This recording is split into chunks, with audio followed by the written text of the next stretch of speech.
Welcome to West Indies on 99.94, the home of cricket audio. I'm your co-host, Machel St. Patrick here from the Caribbean Cricket Podcast.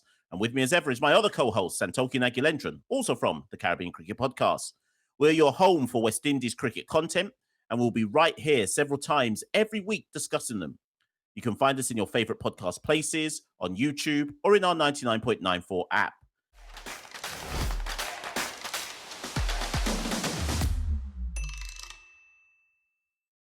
Thanks for joining Cricket's Conversation. Today, we're talking about Brian Lara and West Indian cricket coaches. Santokie, take it away. Yeah, we're here to talk about Brian Lara, but this isn't a nostalgia episode. We're not looking at his greatest innings for West Indies, as much as a lot of you would be happy to hear that. We're here to look at the news this week that Brian Lara has been made head coach of IPL franchise Sunrisers Hyderabad. Now, he was a batting coach for the 2022 season, but for 2023, he'll be taking over from Tom Moody as the head coach and running the franchise. Now, Machel, was this a decision that surprised you? Did it catch you off guard? Or were you expecting King Brian Lara to take the helm at an IPL franchise sooner rather than later? Okay, get ready, people. Get ready. If you want your shock jock statement from West Indies on 99.94 DM, here it comes in 5, 4, 3, 2, 1. Who's Brian Lara? Who is Brian Lara? Someone tell me who Brian Lara is to be getting a top coaching job. Now, before you all come for me in the comments and say, how dare I say that about one of the legends of the game, let's actually deconstruct this properly. What I mean by that is, does it matter if somebody has coaching credentials or not? Okay? And at the end of the day, I don't own an IPL franchise. I don't own any franchise. Some might even say, listening to this, what do you know about the game of cricket? Brian Lara is one of the greatest ever batters to grace this earth in the world game, and I don't doubt that. In fact, that's true. That comment's true. He might even be the greatest ever to take up a cricket bat. But does that translate to him being a great cricket coach? Where is the line, Santokie, between being a great player and following the pathways that others have to follow in terms of getting their coaching qualifications to then rise their way to the top? Or, because Brian Lara is one of the greatest of all times, does he not need to go down that route? Yeah, well, I think firstly, you've shown there are no rules on 99.94 DM. We started a show by saying, who is Brian Lara? But Machel, I think you pose a very pertinent question. What are sort of the standards that the game's holding itself to in employing coaches? I mean, we'll talk about it in a bit, but we've interviewed on the other end of the spectrum, Donovan Miller, who's kind of earned his level 4 coaching badges, but hasn't been able to kind of have a top level job in the IPL at the international level. Whereas contrastingly, Brian Lara, who's the batting coach job, I think, was his first sort of coaching job. And he's already become a head coach of an IPL franchise based on his playing career. Now, for me, I think, as you rightly pointed out, IPL franchises do operate slightly different. If you look at their history, Ricky Ponting was given the head coach job of Mumbai, I think, in 2014, won the title in 2015, had no previous coaching experience. Mahela Jayawardena, same thing as, again, 2017 Mumbai Indians. So they do have precedent for having legends of the game come in to a franchise side and be given the head coach role. Now, I think franchises do slightly differ from international cricket because it's not a long-term thing. It's a short-term 6-week, 8-week tournament where essentially you're not focusing on the technical aspects of the players because the players are already made. Most of the overseas players have come for big money because they've proven themselves. Essentially, it's all about man management. How can you galvanize the franchise players to perform in a short space of time? So when I spoke to Nicholas Puran earlier this year, he talked about Brian Lara being a great player, a legend of the game he looked up to, and that helping him kind of as a mentor, having that kind of someone of that caliber helped him. So I see franchise cricket as being slightly different. I think you probably can get away with having little to no coaching experience in franchise cricket just because the backroom staff, you'd have a bowling coach, a batting coach, a strength and conditioning coach, a physio, a whole team of coaches who work on the technical aspects. And essentially, you're an ambassador as head coach. You've got to galvanize the players, charisma, drag them back up after a loss, And so former legends of the game, they have that clout to do that because they're respected in the game by most overseas players. I mean, even like someone like Chris Gale in franchise cricket, he would look up to Brian Lara because Brian Lara's of what Brian Lara's achieved. So I think it's different. Whereas international cricket, if Brian Lara was announced as a successor to Phil Simmons, you'd have to throw question marks. You'd be like, what has he done to earn this? Because it's a long-term thing. You're building a team over 3-4 years, and that your coaching credentials come into question. So for me, I think, as you said, it doesn't seem completely fair that Brian Lara's got this job. But in the context of franchise cricket, it makes complete sense because the IPL at the end of the day goes after names, big names. It's a glamour tournament. So for me, I think they put that to the forefront of their recruitment in getting Brian Lara to headline the Sunrisers Hyderabad, because naturally it will get headlines. It's already got headlines, and it will give the franchise publicity, which is what they need, probably more than hiring a technical coach who's not really known in the world game and can't draw in that publicity. So I think Brian Lara, as a PR exercise and just having that name and career behind him, it makes perfect logical sense why he has been chosen as a successor for the Sunrisers Hyderabad. But it just sort of, as you said, it leaves the question of, if you are a coach in the region who's done their qualifications and credentials, what must you be thinking? How do I get an opportunity to kind of get these gigs? Listen, that's a super compelling argument. I can't even try and find some flaws, and I will attempt to, but I can't really find some flaws and holes in your argument there, because yes, and like you say, the people who are outside my front door right now who have come for me after that statement about Brian Lara, let me try and delve into it a little bit more.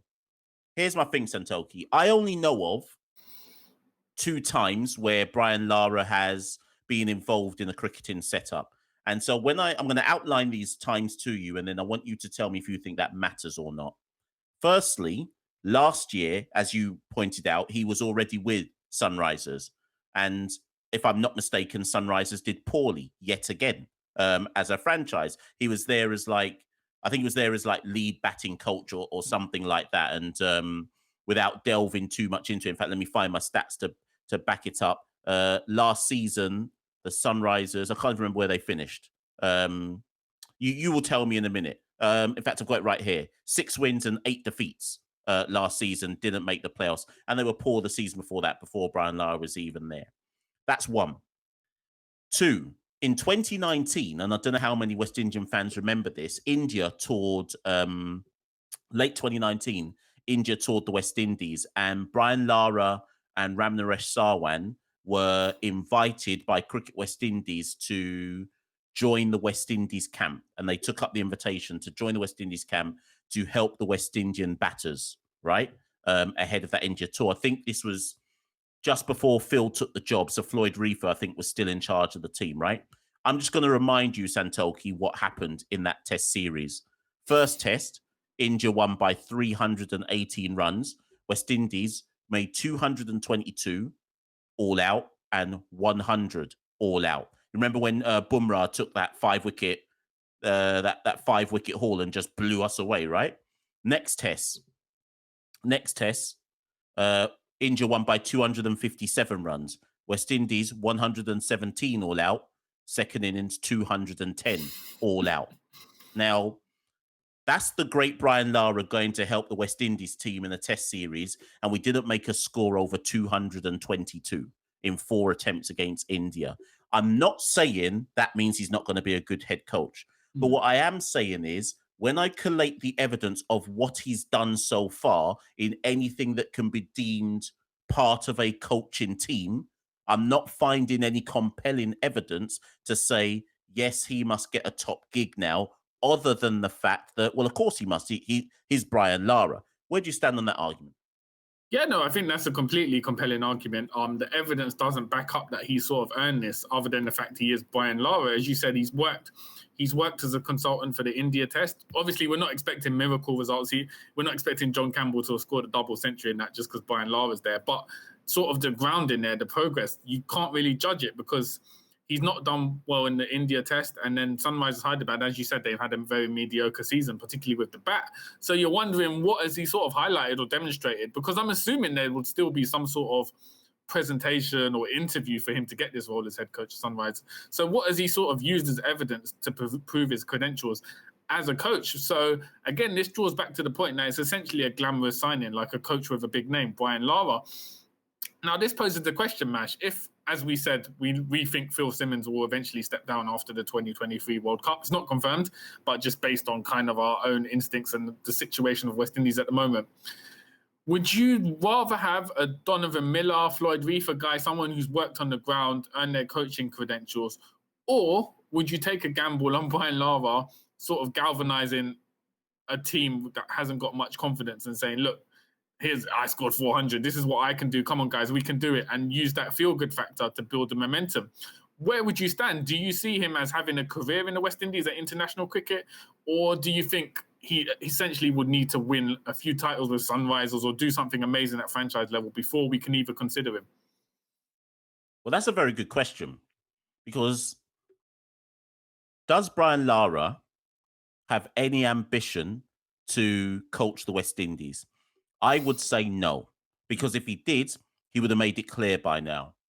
I think there is no difference to Andre Russell chasing the big IPL bag and Brian Lara chasing the big IPL bag.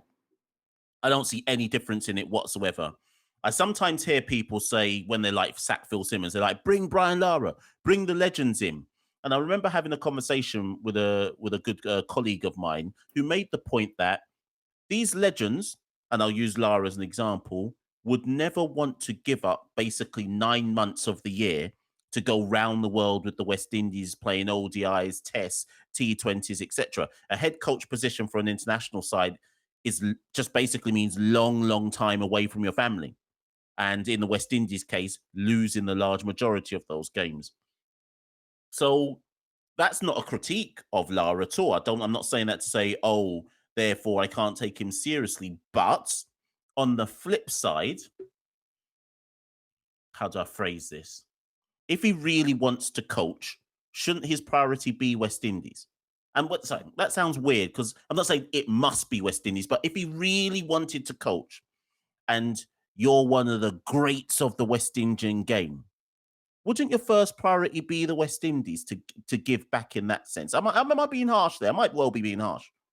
No, I think you're spot on with the comparison to Andre Russell. I think, as you said, coaching West Indies is essentially a thankless job at the moment. You're going on long tours, taking losses across all formats, so it can be quite demoralizing. And also, if you've got a family, it's quite tough. You're on the road a lot. Whereas an IPL gig is 2 months. You get a big payday, probably the same as you would as a West Indies coach for the whole year in that one stint as an IPL coach. And you're not really as hands-on. You've got a big team around you. You've got experienced players anyway. So it's completely different. And I think, yeah, as you said, I think the fact that Brian Lara, because what is he now, like 52, 53 years old? The fact it's relatively late for him to come into coaching, for me, means I don't think he has international ambitions. Maybe he's been convinced to kind of dip his foot in the IPL waters. But I think, as you rightly pointed out, Mash, if he did harbour ambitions to be West Indies coach, he would have done it 5-10 years ago, you'd imagine, because that would be the natural first stepping stone. And if Brian Lara 10 years ago did say, I want to be West Indies coach, they would probably give him the job straight away, because it would have been so soon after his playing career and he would have that credential. So for me, I don't think he's never said anything publicly about wanting to coach West Indies. I think if you're looking at a former legend who is going along the path of coaching the West Indies, it would have to be Shivnarine Chanderpaul. Obviously, he's coached 100%. The under-19 US women's team. Now he's moved on to the Talawars. It's early days, but they've got 2 wins out of 2 games so far. It's quite interesting because he wouldn't come across as a natural leader. He seems quite quiet, introverted, but he could have that tactical knowledge, that acumen as a legend of the game who can pass on that knowledge. So for me, I think if we're looking at a legend who will be West Indies coach sooner rather than later, I think it's Shivnarine Chanderpaul rather than Brian Lara. But it'd be interesting to get your thoughts on that. Yeah, and if anything, you using that example just shows how the IPL is a law unto itself in many ways, because the pathways are there. Shiv has now taken, or is in the process of, I think he may have obtained it now, his level 3, right? He, like you say, has just coached the US, or is the coach of the US women's team, US under-19s. He's currently the coach of the Jamaica Talawars, who at the time of recording are 2 from 2 in the CPL, despite the Talawars looking on paper like one of the weaker sides in the tournament. So there are pathways. If I call some other names in the Caribbean, Gary Mathurin has his level 3, Nikita Miller has his level 3, Donovan Miller, who he did an interview with on the Caribbean Cricket Podcast recently, has his level 4. So there are people out there in the Caribbean following the appropriate pathways to get the top gigs. And actually, I'll throw this at you, Santokie. If Lara genuinely wanted to coach within the region, forget IPL, he could have got a CPL job. At Yeah, any point in time, he could have put his name towards a CPL franchise. So forget IPL. Let's just talk our own tournament. He could have put his name towards CPL, whether that be TKR or whoever, and said, you know what? I'm Brian Lara. I'd like to coach a CPL side. And he would have got the big bag. yeah. So Let me rebound that question. I'm going to say to you, do you think Brian Lara has dodged getting a job in the Caribbean or West Indies because he feels more support from Indian fans in India than he would do in the Caribbean region? Do you think that plays a part in any of it? well, I just asked who Brian Lara is, so yes.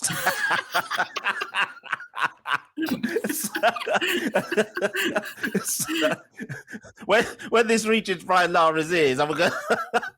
But no, I actually. Do you know what? I'd say yes to that answer. I think much like probably Chris Gale would say, he's more loved in India than he would be loved across the Caribbean region. I think it's a similar argument like that. But also the counter argument and in defense of Lara, who would want to coach in the Caribbean because you're in danger of ruining your legacy. Yeah. Do you know what I mean? Like, he can coach the Sunrisers, have a woeful season, and he's still the GOAT.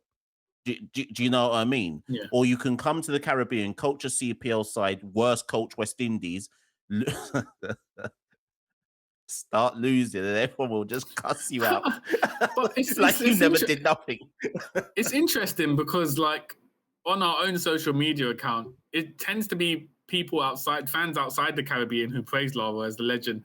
Within Caribbean fans, there's not that high, there is a respect for him, but not the high regard you'd expect based on his numbers and his achievements. So you wonder if that has a part in him. For instance, he's coaching he's captain in the West Indies legend side in the tournament in India this week as well, and then going on to the IPL. So you just wonder whether he just feels sort of the Caribbeans abandon him, that fan base. They don't show the sort of respect that he gets it outside, particularly in the subcontinent. And so he just feels more comfortable in India, having jobs in India, because as you said, it won't tarnish his legacy. Whereas, as you know, if he coached Trimbago Knight Riders and didn't win the CPL, there'd be a massive regional cuss out going on and on about him. So whereas, as you said, if Sunrisers don't perform, fans in India will still say it's Brian Lara.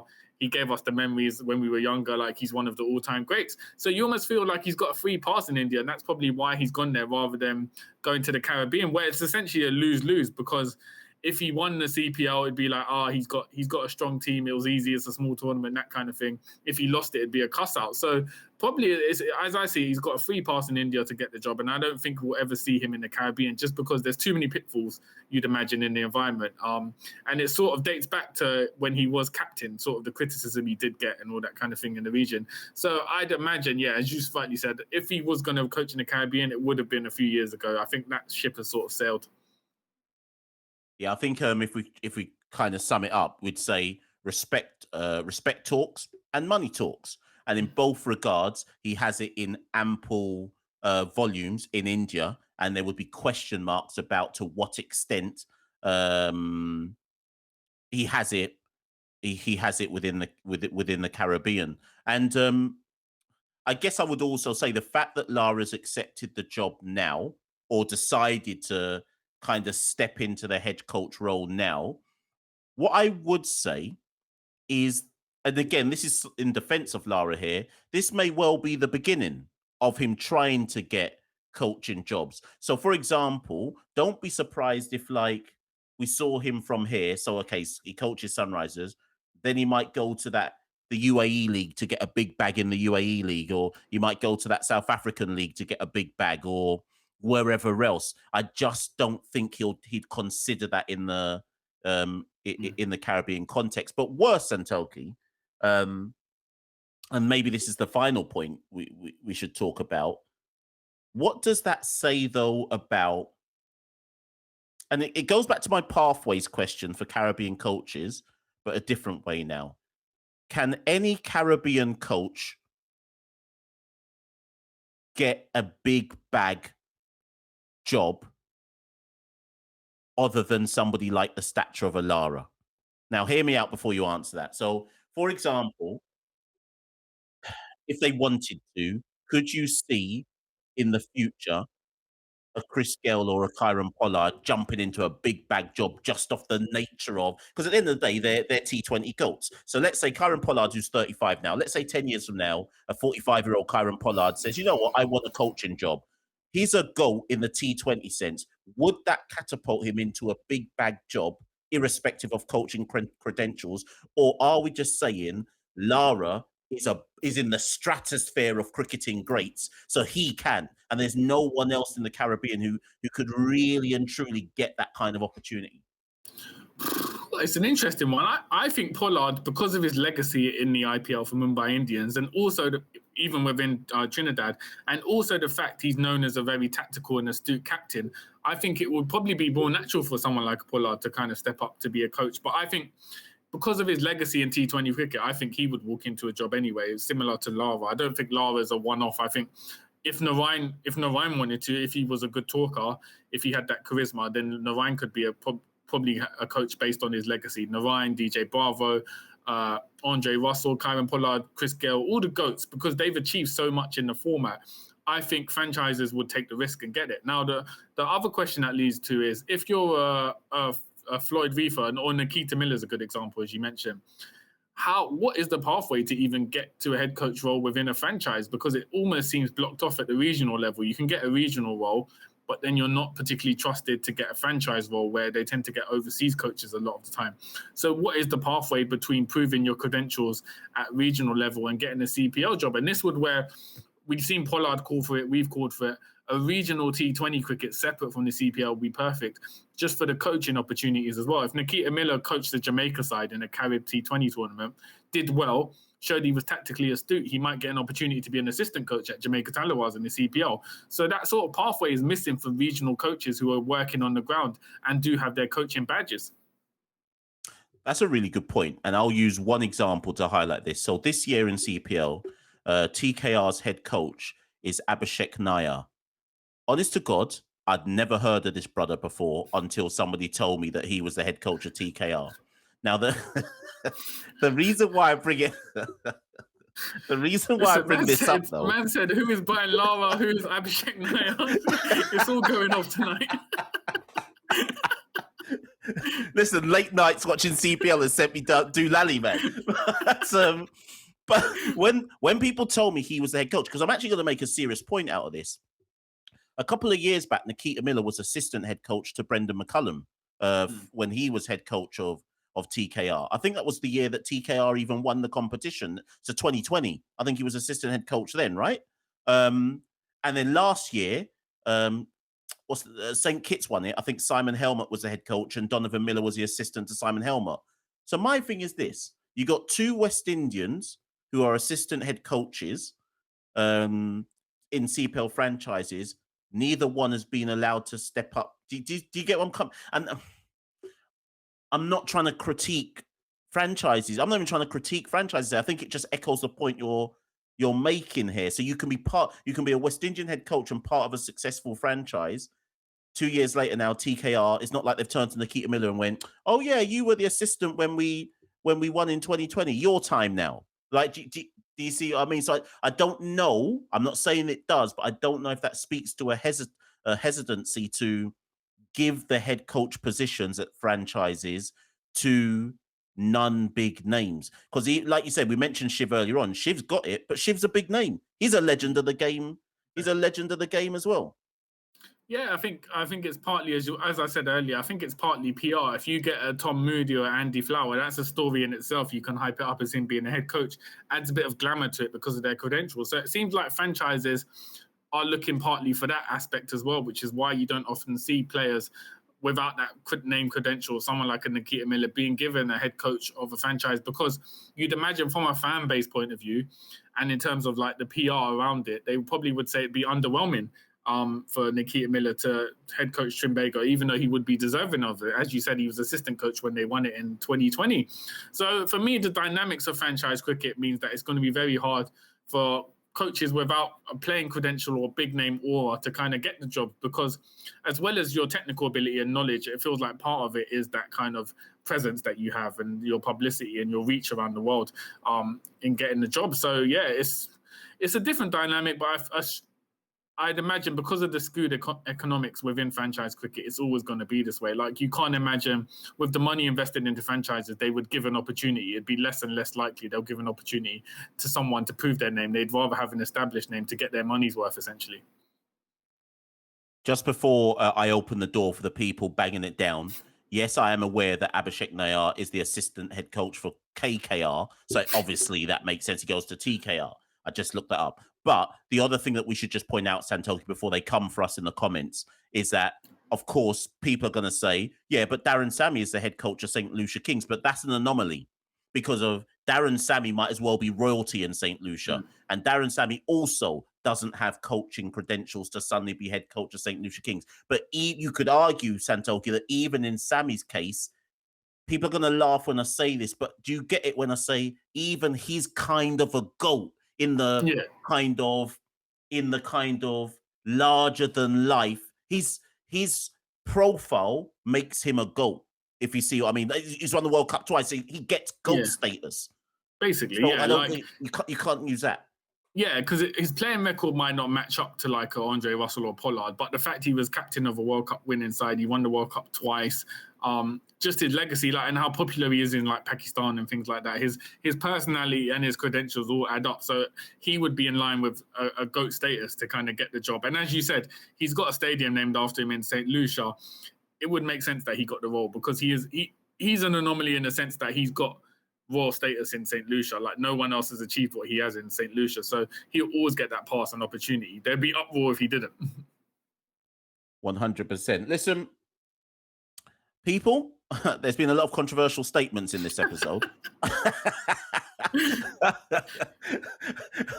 we don't know which one's going to be clipped to go out on the socials there. But if you've got a problem with anything that we just said, because at the end of the day, even with like some of the kind of major statements we made in this episode, there are some actual important talking points there, though. Really, like, we do want to stress, what do you think about the potential natural pathways for talented Caribbean coaches, and where do they go if they can't coach CPL sides, if they can't get opportunities with the West Indies? Where do they go? Do they need to be a GOAT on the cricket field to be able to get wider opportunities? What happens to your people like Donovan Miller, who have got the highest qualifications you can get but still don't get the top jobs on a regular basis?